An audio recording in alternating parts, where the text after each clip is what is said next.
Avez-vous déjà rencontré le créateur, l'ingénieur, celui qui a fait la Tour Eiffel? Non?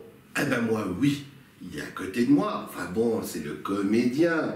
Oui. C'est Frédéric Berti qui joue Gustave Eiffel et qui va nous présenter cette pièce qui s'appelle Plus haut que le ciel. Voilà. Bon, ça veut dire ce que ça veut dire, plus haut que le ciel. Quand vous voyez un truc qui ressemble à ça et qui n'est pas un forage de pétrole... On n'a pas beaucoup de difficultés. Hein. Voilà, donc... alors, c'est quoi cette pièce? Je vous laisse en parler, parce que moi je l'ai vue, c'est plus à vous de... Alors, on raconte, sous le ton humoristique, il ne faut pas l'oublier ça, quand même, c'est une base importante quand même. Comment est né le projet de la Tour Eiffel? Beaucoup de... Enfin, je ne sais pas s'il y a beaucoup de gens qui le savent, qu'il y a eu plein de difficultés, plein, de contrées, ils ont été contrés, enfin bon, bref, les difficultés sont énormes. Mais ce qu'on y apprend, c'est quand même assez joli. Il y a une histoire de passion, d'amour, d'affection, d'une relation fusionnelle entre Gustave Eiffel et sa fille aînée, Claire, qui fait tout pour... qui, je pense, dès ses 5 enfants, est la personne qui se rapproche le plus de son père, de tempérament volcanique un peu. Oui, ça c'est le moins qu'on puisse dire. C'est le moins qu'on puisse dire. Et qui est tenace, et dans la créativité. Alors, il faut savoir que la Tour Eiffel, c'est pas Gustave Eiffel qui l'a créée tout seul. Ah bon? Non! On apprend des choses. Oh là! On apprend des choses, et c'est ça qui est merveilleux. C'est qu'il a quand même le génie de prendre le meilleur de chaque idée. Des hommes qui travaillent pour lui, et c'est là on apprend ça. Je ne veux pas tout dévoiler. Oh, on peut en dire certaines choses. Les idées, il a 2 ingénieurs très importants qui travaillent avec lui. qu'on va arriver dès le départ. Dès le départ. Voilà, ils sont là dès le départ. C'est Quéclin et Nouguier. Qui sont interprétés par... Qui sont interprétés par Axel Blin, qui est là, et enfin, il n'est pas là maintenant, dans sa loge là, et sa loge là, c'est Nicolas Le Guen. Et ils ont une idée folle. Voilà, une idée folle. Pourquoi pas? Ils ont fait des calculs et tout ça. Ils ne devaient pas travailler assez de ponts. Ils se sont dit, tiens, pourquoi pas? En hauteur cette fois-ci. Et on va proposer ça au bras droit de Gustave Eiffel, Salle, qui est interprété par Thomas Ronzeau, qui fait barrage. Alors lui, c'est le premier barrage du projet. Oui. C'est le premier. Il y en a eu d'autres après. Alors après tous les artistes parisiens, dits mondains, tout ça, vont se lever contre cette tour. Et c'est lui qui fait le premier barrage. Et c'est Claire, la fille de Gustave Eiffel, interprétée par Margot Van der Palace, qui va titiller son père. Et après, intervient Jean Franco, qui fait plusieurs rôles. Oui, il va nous en parler tout à l'heure, voilà, lui se présenter. Voilà. Avec Héloïse Wagner, ils font déjà un premier couple, le couple Bernouille, qui est un couple parasitaire. Oui. Mais, alors... Profiteur. Oui. Alors disons que ceux-là, ils ont été créés pour la pièce, mais ces parasites ont existé. D'accord. Voilà, ouais, quand même. Dans le faux, il y a du vrai. Dans le vrai, il y a un peu de faux. Enfin, voilà. Et ça commence comme ça, la pièce. Et on va voir les étapes, les différentes étapes, les différentes difficultés, mais toujours avec de l'humour. Ça oui, ça, on se marre. Voilà, avec de l'humour. Et comment va germer, va prendre forme cette idée de cette chose immonde pour les gens du 19e siècle, pour les contemporains. Mais on n'arrive pas à imaginer ce que c'était. Je vous ai coupé, excusez-moi. Non. Mais à un moment, on nous dit que c'était des marécages. Oui, mais on apprend, mine de rien, on apprend plein de choses. On apprend, c'est là bon, le Champ de Mars, c'était un marécage, en effet, qui était asséché pour l'occasion, et voilà. Mais ça, on ne le savait pas. Non, mais je vous dis... Peu de gens le savent. Non, enfin, maintenant, si. Bon, maintenant, il y a quelques centaines, on a dû atteindre les quelques milliers maintenant. Maintenant, oui, maintenant on le sait, mais on n'attend pas que ça non plus. C'est Gustave Eiffel, parce qu'on le dit à un moment donné, qui a inventé les bacs à sable, qui permettaient de niveler les poutrelles entre elles pour pouvoir les ajuster correctement. C'est de sa création. On apprend plein de choses comme ça, tout en rigolant. Oui, mais qu'est-ce qu'on apprend d'autre? Parce qu'en fait, tout le monde connaît cette tour qui c'est le symbole de Paris depuis... et même de la France. 1899, et même de la France, on va dire. Parce que, dans le monde entier, quand on voit la tour Eiffel, on dit « Ah, France !» Paris, France. Tout de suite, c'est l'image. Ça, c'est sûr. Non, on apprend des prouesses techniques, on apprend les difficultés techniques et humaines, parce qu'il y a une cabale contre, à un moment donné, ils se sont tous ligués contre ce projet de la Tour Eiffel. Ça n'a pas très bien marché, je crois. Oui, je crois qu'ils ont réussi à les construire. Mais ce qui est drôle, c'est qu'on apprend des choses tout en sachant la fin. Oui, ça... C'est un délire. On peut difficilement dire qu'elle n'existe pas. Non, voilà, c'est un fait. C'est un fait. Moins qu'on puisse dire. Et puis voilà, puis on apprend sur le caractère de Gustave Eiffel, qui n'était pas un homme simple, quand même. Hein. Oui, vous le définiriez comment? Tiens, voilà notre ami Jean, qui va arriver. C'est le prototype même du bourgeois, homme d'affaires, homme de l'époque, du 19e. Mais quand même, beaucoup disent, oui, mais c'est quand même un escroc, parce qu'il... Mais non, parce qu'il négocie, il rachète les parts de ses associés, tout ça, mais c'était pour finaliser la chose, mais il les a rachetés quand même... moins cher. Non, il les a rachetés, il a été assez honnête quand même. Parce que vous voyez que ce qu'on ne dit pas, c'est que Quéclin finira le successeur de Gustave Eiffel. C'est Quéclin qui va succéder à Gustave Eiffel dans la société Eiffel. Et Noguier va créer sa société avec les indemnités qu'il aurait eues. Voilà.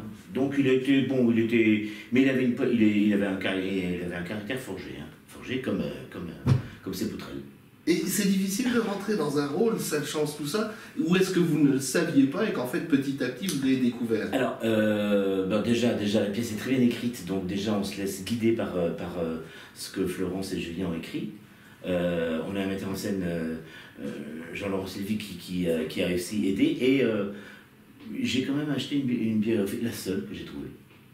Ah bon? Ah oui, j'en ai trouvé qu'une seule, de Gustave Eiffel, qui m'a aidé à comprendre certains rapports, les rapports entre la fille et le père, qui ont été très, très, très importants, quoi.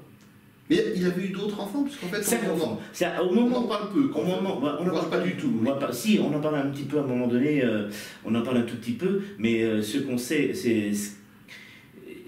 Il venait de créer sa société, ça fait déjà quelques années qu'il avait créé sa société, mais ce qu'on ne sait pas, c'est que quand est né le projet de la Tour Eiffel, c'est qu'il venait d'être veuf, effondré par cet état. Sa fille aînée s'occupait de ses frères et sœurs, s'occupait des ménages, enfin tout. Et c'est pour ça peut-être aussi qu'il avait une grande affection pour sa fille, et il s'ennuyait un peu, quoi. Il s'ennuyait un peu, franchement, de ce veuvage et tout ça. Et sa fille a pensé que cette idée pourrait restimuler le bonhomme, restimuler l'ingénieur qu'il était, restimuler le père qu'il était, et le mari qui n'était plus. Restimuler l'homme, quoi. Elle a réveillé l'homme grâce à peut-être cette idée. C'est pas une mauvaise idée qu'elle a eue. Comment le rôle vous est arrivé entre les mains? Alors, le rôle m'est arrivé dans les mains, c'est qu'au départ, je ne devais pas faire ce rôle. C'est en faisant une lecture pour concrétiser le rôle qu'on m'avait attribué, et surtout pour chercher un sale, le futur gendre de Gustave Eiffel, que à la deuxième lecture, aux producteurs, aux metteurs en scène et aux auteurs, leur est venue l'idée de dire non, en fait, compte... c'est Eiffel. Voilà. Et voilà, c'est comme ça que j'ai eu le rôle. Et vous avez donc quitté les Crapauds Fous pour... Et j'ai quitté les Crapauds Fous pour qui continuent à la Renaissance, là, voilà. pour faire cette magnifique histoire de Gustave Eiffel, de la Tour Eiffel. Parce que la vedette, le rôle principal, c'est la Tour Eiffel. Ah, flûte. Ah oui. Oh, mais alors, j'ai rien compris. C'est la grande dame, quand même. Oh là là, mais il faut que j'aille revoir la pièce. Ah oui, il faut revenir. Voilà. Et là, maintenant, il y a mon ami Jean, mon camarade Jean Franco, qui vient d'arriver, qui va vous raconter ses péripéties et la diversité de ses rôles qu'il exerce avec un petit génie qu'il a en lui. Et, tu me diras comment je te dois. Ah, rien du tout, mon garçon. Je te cède la place. Mais écoute, c'est bien aimable. Merci. Je vous en prie. Et à bientôt au Théâtre Fontaine. À bientôt. À très vite. Ben oui. Enfin, moi j'ai bien vu, donc ça sera pas tout de suite bien. Et toi? Très bien. Voilà. Le pire, c'est que ça va rester. Hein. Ah bah voilà. Ah bah voilà. Comme ça. Je fais pas de montage. Je sais pas, on enchaîne. Hop. Bah oui, là, tu es dans le cadre. Très bien, bon, parfait. Je te laisse tranquille. Je vous laisse, je reviens. Comment ça va? Bien. Ah bah, parfait. Tu m'as surpris. Ah. Parce que je ne savais pas ce que je venais voir. Je ne savais pas qui jouait dedans. Ah ouais. Je savais que ça s'appelait Plus haut que le ciel. Et encore, moi, j'avais écrit dans mon agenda Tour Eiffel. D'accord, oui. Donc, ça voulait dire, bon, c'est un truc qui parle de la Tour Eiffel. Et je vois arriver un personnage, mais rondouillard comme on ne peut pas l'être. Et pendant 5 minutes, je me suis dit, mais c'est fou, comme il ressemble à Jean. Ah bah, tu vois. Et je devenais fou, je me dis, mais c'est pas possible, c'est pas lui. Enfin, quand tu sais pas, tu te dis, mais bon, il a sosie. Et c'est la deuxième apparition quand tu as fait où tu es revenu, on pourra dire, avec la taille que tu as. Ma ligne. Voilà. Que là, je me suis dit, bon sang, je me suis fait avoir comme un bleu. Oui, parce que la dernière fois que c'était vu, c'était pour Libre ou Presque. Libre ou Presque, c'était à l'autre au Palais des Glaces. Voilà, à l'autre bout de un endroit improbable. Voilà. Et non, moi je t'ai vu dans quoi, je sais plus. Mais je t'ai vu. Non. Bon, bah, de toute façon, bon, il y en a eu des pièces. Tu m'as vu en tout cas. Voilà. Alors là, même question, t'es arrivé comment sur cet emploi multiple? Alors, je suis arrivé puisque j'ai été contacté par Jean-Laurent Sylvie, le metteur en scène. Il se trouve qu'on ne se connaissait pas personnellement, mais lui, comme moi, nous venons de la Côte d'Azur, même s'il est plus jeune que moi, et on avait eu un prof en commun à quelques années d'écart. Donc on avait correspondu, mais sans jamais se rencontrer. Et puis j'étais allé voir le cercle de Whitechapel, de Julien Lefebvre.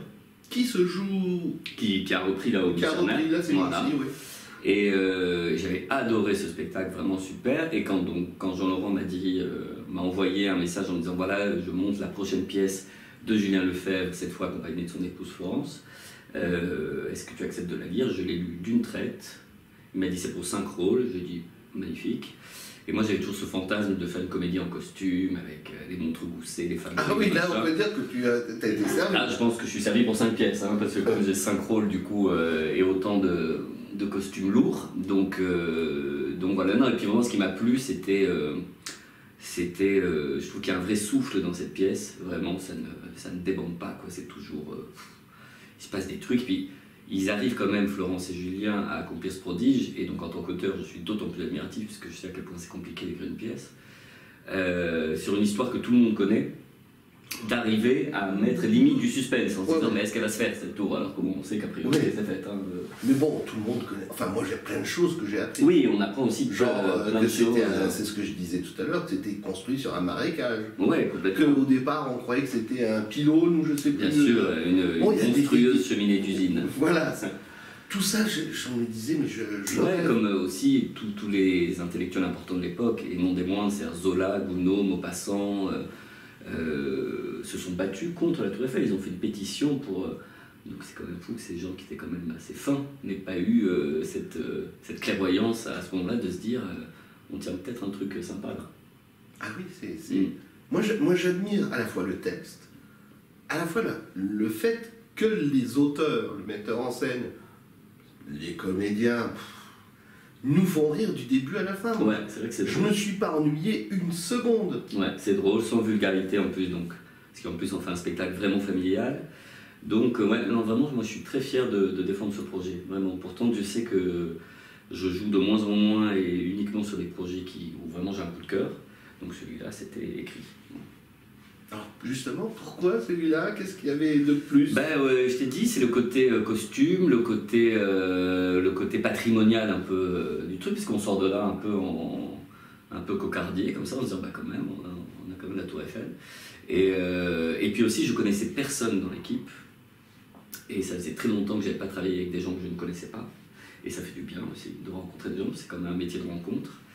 Et en plus, je suis tombé vraiment dans une équipe, il n'y a pas un emmerdeur, il n'y a pas un qui a un ego surdimensionné, enfin vraiment c'est... Et puis on joue tous la même pièce, quoi, voilà. Et c'est vraiment une pièce de troupe et c'est très agréable, et ça je pense que le public le ressent aussi, qu'on raconte tous la même histoire, qu'on s'entend tous bien, qu'on est là au service de la pièce et pas au service de sa propre carrière, donc tout ça fait que j'ai foncé les yeux fermés. Avec 5 fois Jean Franco, ce qui est beaucoup. J'aurais dû demander 5 cachets. Voilà, plus les autres comédiens. Parle-nous des 5 personnages. Alors le premier, je l'ai décrit physiquement. Ah oui, le premier, c'est Alfred Bernouille, qui est donc un sous-secrétaire aux travaux de chaussée, aux cérémonies afférentes, c'est-à-dire vraiment un gros rond de cuir. Et alors il s'appelle Bernouille, et Bernouille ça rime à la fois avec fripouille, avec andouille. Ah, j'en ai eu un bon. Voilà, avec d'autres mots que je ne peux. Oui, non. Voilà, mais en tout cas, voilà, c'est vraiment l'archétype du rond de cuir de l'époque, un peu magouilleur, et puis surtout qui est terrorisé par sa femme, qui est une maîtresse femme, qui était lavandière à Béziers-Canon, et qui donc c'était absolument pas un mariage d'amour quand elle a épousé Alfred, vraiment un mariage d'intérêt, et il subit donc les hurlements, les coups de son épouse, qui est une vraie dragonne. Et donc ça, c'est un personnage délicieux à jouer. Les pleutres, les lâches, les veules, c'est ce qui est le plus savoureux à jouer, je trouve. Et en plus, j'ai un faux corps, donc je suis large comme une table, sans cou évidemment, avec une toute petite tête. Donc voilà, ça c'est Bernouille. Après, je joue le modiste Taïsek, une apparition très brève mais assez inoubliable au niveau capillaire, puisque j'ai une perruque à la mode de l'époque. Oui. Et voilà, quand on critique la mode d'aujourd'hui... Et des manières... Oui, il est légèrement précieux, légèrement, vraiment. Et puis donc je joue un poète, le comte de Lille, donc qui a vraiment existé, et qui était un peu le chef de file justement des intellectuels qui se battaient contre la Tour Eiffel. Je joue un ouvrier italien, Schiaparelli, qui est un peu une espèce de Martinez de l'époque, avec des grosses moustaches, et qui vient gueuler contre Gustave Eiffel parce qu'il veut certains avantages. Donc c'était déjà le début du syndicalisme. Et en dernier, je joue le ministre Édouard Lecroix, qui était donc ministre au moment de l'inauguration de la Tour Eiffel, et qui est donc un politique, enfin voilà, les politiques d'aujourd'hui n'ont rien inventé, et qui est complètement creux, quoi, qui est toujours au sourire, bonjour, bonjour, bonjour la foule, et qui, derrière, ne pense qu'évidemment pas à sa voiture de fonction, mais à son fiacre de fonction, pour le coup, à l'époque. Donc voilà, ça fait les 5 rôles. Il y en a un qui, dans ma tête, me semble ton préféré. Ouais. Je me trompe, c'est le premier? Ah, Bernouille, Bernouille, oui, j'adore. Mais parce que Bernouille aussi, il est très en interaction avec son épouse, donc, Armande, qui est interprétée par Héloïse Wagner, et c'est vrai que physiquement, comme dans le jeu, on se complète assez bien, et donc c'est assez jubilatoire de se renvoyer la balle. Excepté toutes les brimades physiques que je subis. Mais j'ai déposé une main courante au commissariat du 9e arrondissement, donc a priori ça devrait se passer. Voilà. Alors la carrière de Jean Franco... Vaste sujet. Vaste sujet. Maintenant, c'en est où sur l'écriture? On va parler écriture. Alors, écriture, là, il y a une pièce qui vient de démarrer, que j'ai coécrite avec Thierry Lassalle, et qui s'appelle 8 Letters, qui est donc le pendant de spectacle dont tu as sûrement entendu parler, qui s'appelait Love Letters, avec Philippe Noiret. Oui. Et donc là, c'est avec Roland Giraud et Mike Janssen. C'est 2 personnes que j'aime énormément, avec qui j'ai beaucoup travaillé. On a joué ensemble le technicien Eric Assous pendant 2 ans, donc on a des liens très forts.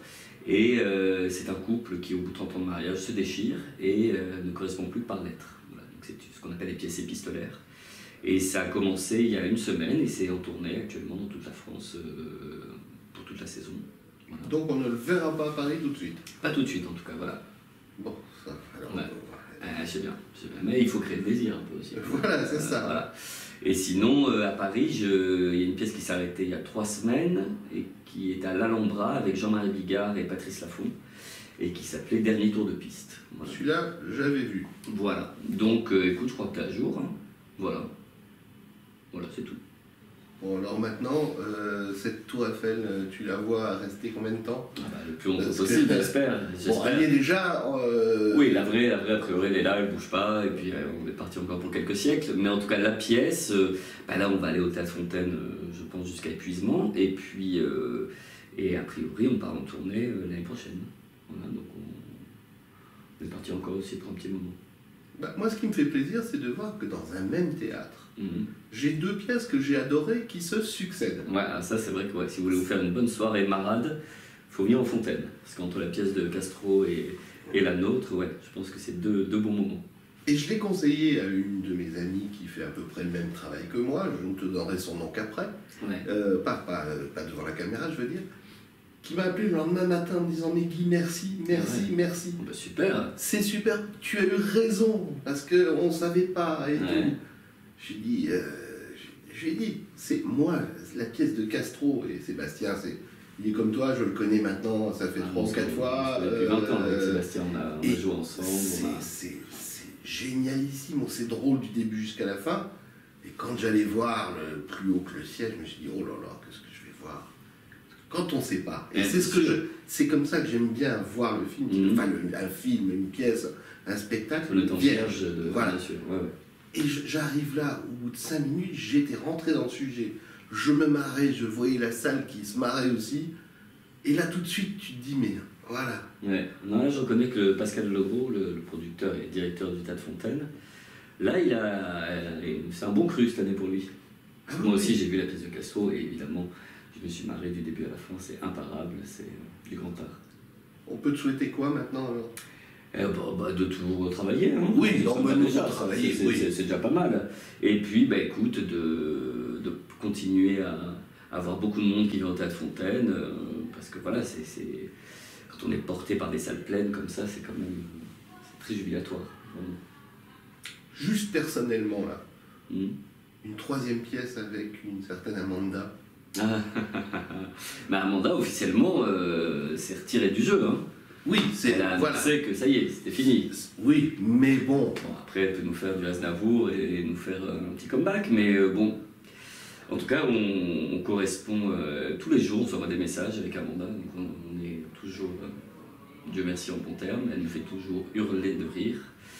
Mais tu lui diras que je l'aime. Je transmettrai sans problème, mais évidemment. Bon, ça, je suis sûr que ça ne va pas l'intéresser beaucoup. Elle ne me connaît pas. Je l'ai eu juste avant de venir ici et je crois qu'elle est bien en ce moment, elle peint, c'est quand même sa plus grande passion, c'est la peinture, et Dieu sait qu'elle peint bien. Donc là, elle est chez elle, dans le sud, avec ses chats, dans sa grande maison, elle peint, elle est heureuse. De temps en temps, elle vient à Paris voir des défilés, voir les copains jouer, etc. Et puis, je crois qu'elle est heureuse là. Donc, est-ce que vraiment ça vaut le coup de la sortir de ce bonheur? Oh, pas pour le public, oui. Pour le public, évidemment. Voilà. Évidemment. Mais en tout cas, pour le moment, en tout cas, il n'y a rien qui se prépare. Alors, toujours, je suis très public. Est-ce qu'il y aurait des comédiennes pour lesquelles tu rêverais d'écrire une pièce? Je sais pas, moi je te donnerais. Je te vois bien écrire pour Chantal là-dessous parce que à cause de sa gouaille. Ouais. Mais il y en a certainement d'autres. On se court après depuis pas mal d'années avec Chantal. Pour le moment, c'est que des rendez-vous manqués, mais on ne désespère pas. Évidemment, comme tout dramaturge, le Graal, mais ça n'arrivera jamais, c'est Catherine Deneuve, puisqu'évidemment, la une de nos plus grandes comédiennes, mais elle a toujours dit qu'elle a refusé de faire du théâtre. Donc ça restera un regret éternel. Et non, j'aimerais beaucoup écrire pour Muriel Robin, ça j'adorerais, parce que c'est vrai que ça fait partie de ces gens qui m'ont donné envie de faire ce métier. Donc travailler avec Robin, ce serait une espèce de consécration totale. Et de toute façon, mais moi j'aime écrire pour les femmes, j'aime travailler avec les comédiennes principalement. Tu as vu que je t'ai demandé comédienne. C'est vrai. Alors que là, c'est vrai que j'avais Roland Giraud, Jean-Marie Bigard, ces 2 dernières années ont été plutôt masculines dans les distributions. Mais Robin, j'adorerais vraiment. Eh ben, ça nous laisse quand même quelques espoirs. Exactement, bien sûr, l'occasion de se revoir. Voilà, et puis bon, on te redonne ce qui se passe ici, Plus haut que le ciel. Plus haut que le ciel, du mercredi au dimanche à 19h au Théâtre Fontaine. Le spectacle dure 1h20, tout compris. Et vous pouvez venir avec vos enfants, vos grands-parents, vos parents, tout le monde. C'est un spectacle familial, populaire et drôle. C'est-à-dire qu'on apprend des choses, c'est ludique, en se marrant. C'est quand même pas... ça court pas les rues. Ouais, puis se marrer avec Jean Franco, c'est pas facile. Ça, hein, vous vous en doutez, c'est... Voilà. Ouais. La preuve, je suis obligé de l'interviewer. Je suis obligé de le chatouiller. Pour voilà, c'est vous dire. C'est dur. Bon, merci quand même. Merci Guy. À bientôt. Et, à bientôt, il faut espérer. Hein. Super. Et puis je te dis merde pour les 100, 150, 200 prochaines représentations. Je prends. Allez, prends. Je capitalise. Voilà, puis tu partageras un petit peu avec Frédéric, avec... Mais il faut pas donner trop, il faut garder pour toi. Et tu donneras le bonjour à Guillaume, puisque... Évidemment, voilà. Bien sûr. Je sais plus dans quoi je l'ai vu il n'y a pas longtemps. Eh ben, il était dans la pièce avec Bigard, dans le dernier tour. Voilà, j'étais en train de chercher. Exactement. Je savais que je l'avais vu il n'y a pas longtemps. Quand on joue pas ensemble, de toute façon, on n'est pas loin l'un de l'autre. Oui, c'est les meilleurs potes, voilà. Bon, merci. Voilà. Merci Guy. Ciao. À bientôt.